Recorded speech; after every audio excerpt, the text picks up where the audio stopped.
Dia 30 de janeiro. Santa Martinha, Virgem Mártir. 210. Esta santa célebre, uma das padroeiras de Roma, era filha dos Césares. Era filha de dos Césares.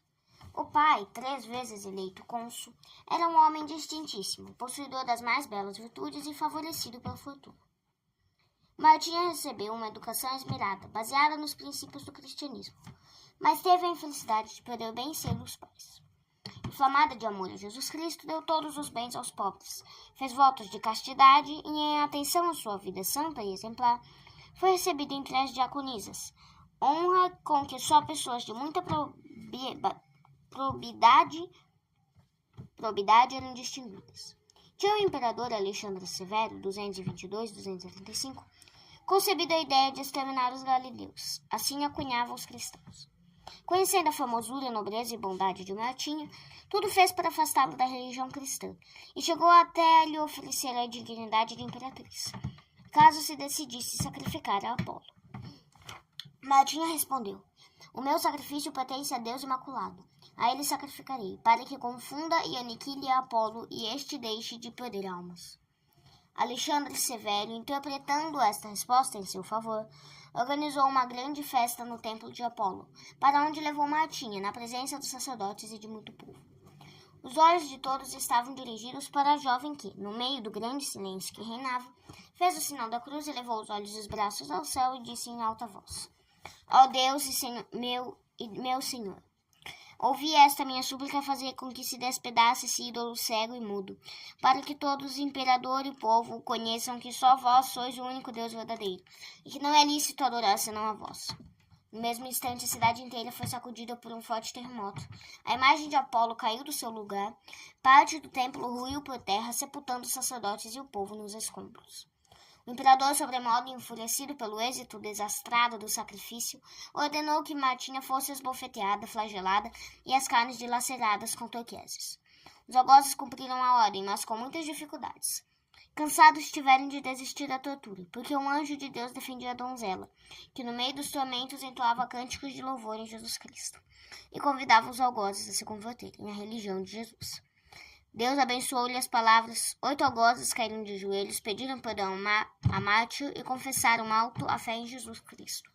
O imperador, ainda mais enravecido com esse incidente, mandou levá-los todos ao cárcere, torturar barbaramente os 8 algozes, os quais, por uma graça especial divina, ficando fiéis à fé, receberam a palma do martírio pela decapitação.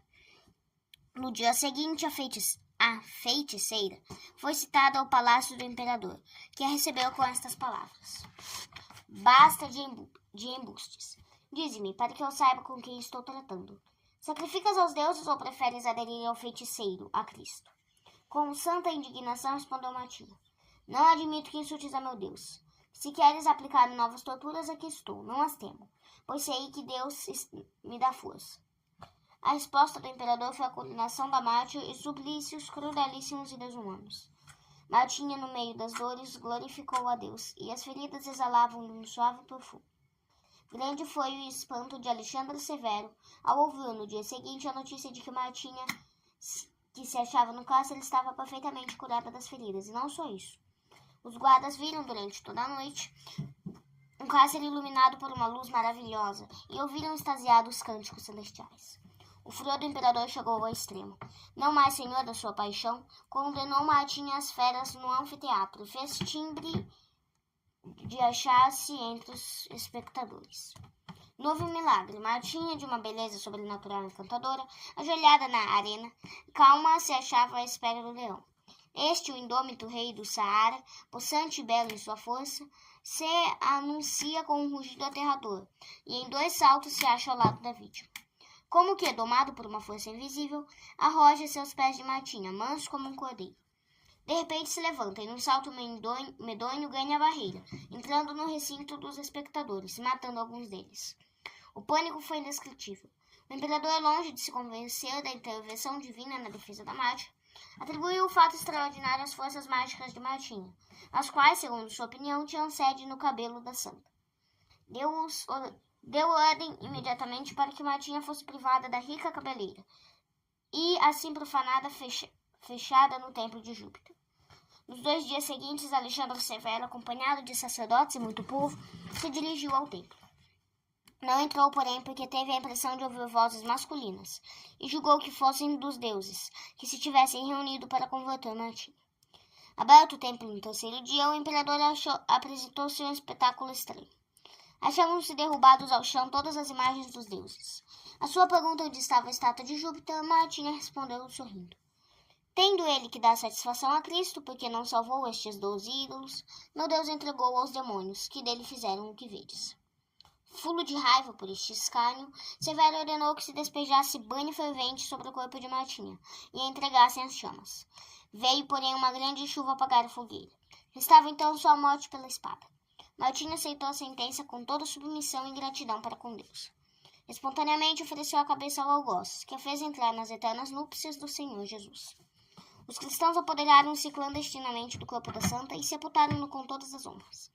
As relíquias de Santa Martinha foram encontradas em 1634 e acham-se hoje na igreja do mesmo nome, a qual se ergue perto do Arco do Triunfo de Severo. Reflexões. Que vida encantadora de Santa Martinha! Eis uma cristã de verdade, uma discípula de Jesus dedicatíssima, uma filha da igreja exemplaríssima.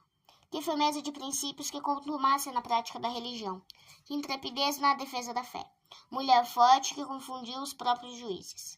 Na luta gigantesca que sustentou contra o paganismo, contra os princípios e as superstições do século, sem transigir em coisa alguma, seu martírio foi um verdadeiro triunfo. Pode ser que Deus de ti não exija nunca o sacrifício de confessar e defender a fé em circunstâncias tão graves e difíceis como exigiu de Santa Martinha. É provável que não se dê ocasião de, como Santa Martinha, teres que escolher entre a morte ou a apostasia. O que Deus, porém, de ti exige é uma vida de acordo com os ensinamentos da religião. Não precisas defender a fé perante os juízes pagãos, mas deves à família e à sociedade o exemplo de católico praticante. Não é preciso que faças milagres, mas ninguém te dispensa da prática das virtudes e da humildade, da caridade, mansidão e paciência, também nas coisas adversas. É preciso que tua fé esteja viva. Uma fé morta, sem as obras, nada vale. Sendo viva a tua fé, outra será a tua vida, outra será a tua oração, outra será a tua conduta na família e na sociedade. Sendo viva a tua fé, serás um cristão verdadeiro, um autor Christus, um outro Cristo.